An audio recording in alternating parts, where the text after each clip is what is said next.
ছাত্র জনতার অভ্যুত্থানে অর্জিত দ্বিতীয় স্বাধীনতাকে নস্যাৎ করতে ষড়যন্ত্রকারীরা দেশে একটি অরাজকতা ও ভীতির পরিবেশ তৈরি করেছে।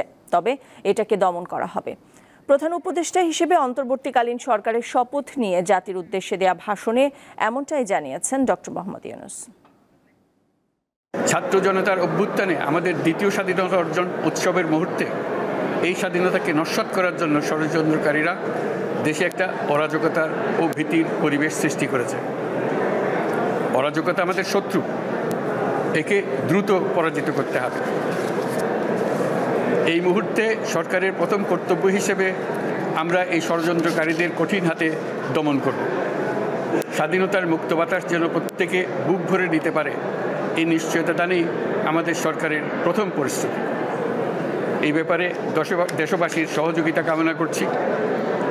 দ্বিতীয় স্বাধীনতার এই মিলন মেলা থেকে বাদ যাবে না যারা আমাদের শান্তি শৃঙ্খলা রক্ষাকারী প্রতিষ্ঠানগুলো, নৌ সেনা, বিমান বাহিনী, বর্ডার গার্ড, পুলিশ, আনসার, গ্রাম প্রতিরক্ষা, কোস্টগার্ড, কেউ বাদ যাবে না।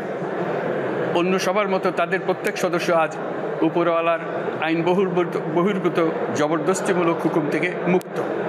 কারোর জন্য এটা বিন্দুমাত্র ব্যাহত হলে আমাদের আজকের উৎসব ম্লান হয়ে যাবে।